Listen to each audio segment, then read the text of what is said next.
अस्सलामुअलैकुम वरहमतुल्लाहि वबरकातुहू। ये मैंने ना मिक्स दाल बनाई है और ये दाल खाने में बहुत ज़्यादा ही टेस्टी लगती है। सिर्फ 4-5 प्रकार की दालें ही इसमें मैंने डाला है। अब बारी आती है इसे ना फ्राई करने की।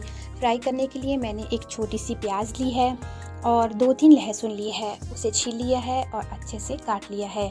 और ये दाल मैं फ्राई करूँगी लोहे की कढ़ाई में और उसमें मैंने डाल लिया है 1 चम्मच ऑयल और उसमें आधा चम्मच ज़ीरा डाला है। और जो भी हमने अभी काट के रखे ना प्याज और लहसुन, बस उनको गुलाबी होने देना है और दाल को फ्राई कर देना है। अब उसमें डालना है टेस्ट के अकॉर्डिंग सॉल्ट और ऊपर से डालेंगे कटा हुआ हरा संभार। ये दाल बहुत ज़्यादा ही अच्छी लगती है खाने में। इसमें मैंने सिर्फ ली है वही 4-5 प्रकार की दालें, 2 मिर्च हरी वाली और 1 टमाटर लिया है और उसमें थोड़ा सा सॉल्ट डाला है और डाला है अदरक लहसुन का पेस्ट और तैयार हो गई है ये दाल। अगर ये दाल हमने बना ली ना तो हमें अलग से सब्ज़ी बनाने की ज़रूरत नहीं पड़ती है। कुकिंग तो सारी हो चुकी है, लेकिन अब बारी आती है किचन को क्लीन करने की। किचन को मैं जब भी क्लीन करती हूँ तो इस लिक्विड का ही यूज़ करती हूँ। ये लिक्विड आजकल यूट्यूब में बहुत ज़्यादा फेमस है और ये सच में 100% वर्क करता है। आप इस लिक्विड से किचन की हर एक सामान को अच्छे से क्लीन कर सकते हैं और ये सच में बहुत अच्छे से वर्क करता है। इस लिक्विड को मैंने बनाया है, 1 कप वाटर लिया है और आधा कप मैंने लिया है वाइट विनेगर, 1 चम्मच बेकिंग सोडा, 1 चम्मच विम लिक्विड और इन सारी चीज़ों को अच्छे से मिक्स करके मैंने एक स्प्रे बॉटल में डाल लिया है। अब बारी आती है हमारे गैस स्टोव की। जब भी हम कुकिंग करते हैं तो सबसे ज़्यादा गंदा ये गैस स्टोव ही होता है। मैं इसे स्प्रे से कभी कभी ही क्लीन करती हूँ, पर ज़्यादातर मैं इसे विम लिक्विड से डायरेक्टली ही क्लीन कर लेती हूँ, क्योंकि ये विम लिक्विड में भी लेमन होता है और इससे भी बहुत ज़्यादा अच्छे से क्लीन हो जाता है। लेकिन मैं सिर्फ़ और सिर्फ इसका यूज़ सिर्फ गैस स्टोव को ही क्लीन करने के लिए करती हूँ। और मैंने जो अभी लिक्विड बनाया है उस लिक्विड से मैं गैस स्टोव के नीचे और आसपास सारी सफाई मैं इसी से ही करती हूँ।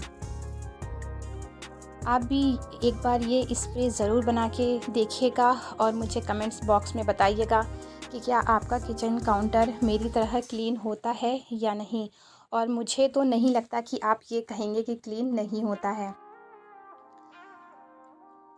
अब बारी आती है सिंक की।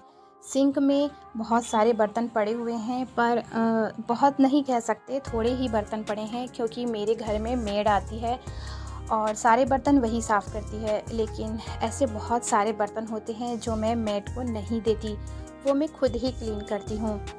जैसे हो गए चाय के कप और कांच की गिलासें, कांच के डिश, ये सब चीज़ें मैं मेड को नहीं देती। और साथ में मैं क्या नहीं देती हूँ, छोटे वाले चम्मच, कुकर के ढक्कन और लोहे की कढ़ाई। इतने बर्तन मैं खुद ही डेली क्लीन कर लेती हूँ।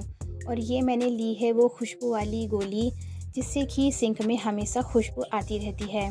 शायद इसे नेपथिलीन की गोली कहते हैं या कहते हैं डामर गोली। तो मैं इसे हमेशा अपने सिंक के पास रखती हूँ, जिससे कि हमेशा अच्छी सी प्यारी सी खुशबू आती रहती है। और लोहे की कढ़ाई मैं खुद इसलिए भी क्लीन करती हूँ, क्योंकि मैं जब भी कुकिंग करती हूँ तो कढ़ाई से बिल्कुल भी किसी भी प्रकार की स्मेल नहीं आना चाहिए। अगर आती है तो मैं उसमें कुकिंग कर ही नहीं सकती।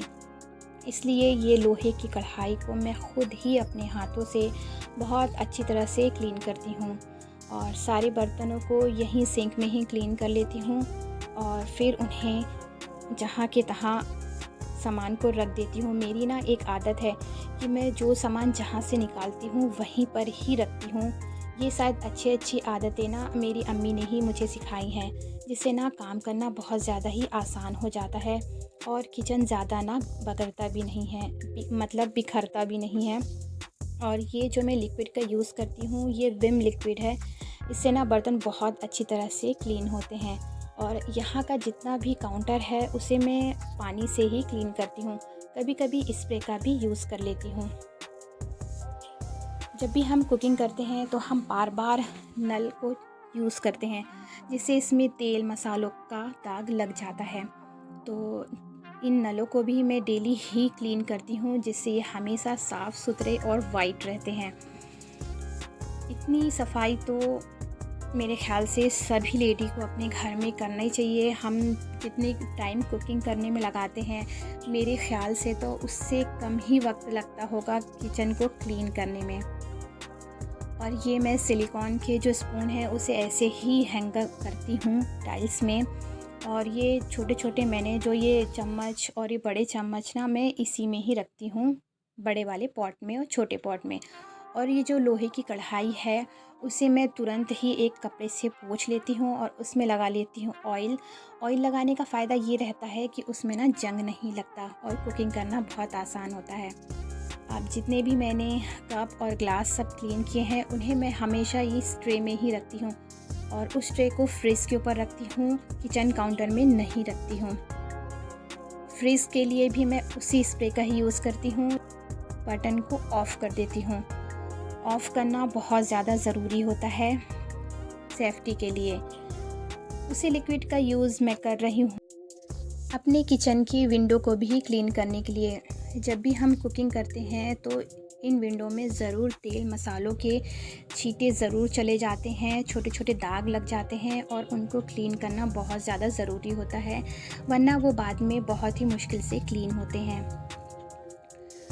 मैं अपनी विंडो के पास रखती हूँ एक मनी प्लांट, और ये मनी प्लांट मुझे बहुत ज़्यादा अच्छा लगता है क्योंकि किचन में एक फ़्रेश एयर सी लगती है और काफ़ी फ्रेश फ़ील होता है। तो ये मनी प्लांट है, ये छोटा सा प्लांट था। ये मेरे फ्लावर पॉट में लगा था मिट्टी में और मैंने उसे निकाल कर इसमें ट्रांसफ़र किया है और मैं इसे हर 15 दिन में क्लीन करती हूँ। ये मेरे किचन का छोटू सा डाइनिंग टेबल है और इसी डाइनिंग टेबल पर हम ब्रेकफास्ट, डिनर और लंच सभी इसी में ही करते हैं और इसे मैं डेली क्लीन करती हूँ। कभी कभी छोटे छोटे किचन के काम भी मैं इसी टेबल में ही कर लेती हूँ। मेरा ये क्लीन किचन आपको कैसा लगा? अगर हम सभी डेली इसी तरह से किचन को अगर क्लीन करेंगे तो ये हमेशा ऑयल फ्री और इसी तरह ही चमकता हुआ किचन रहेगा। अगर आपको मेरा ये वीडियो पसंद आता है, हेल्पफुल लगता है, तो आप मेरे चैनल को ज़रूर सब्सक्राइब कीजिए। अस्सलामुअलैकुम वरहमतुल्लाहि वबरकातुहू।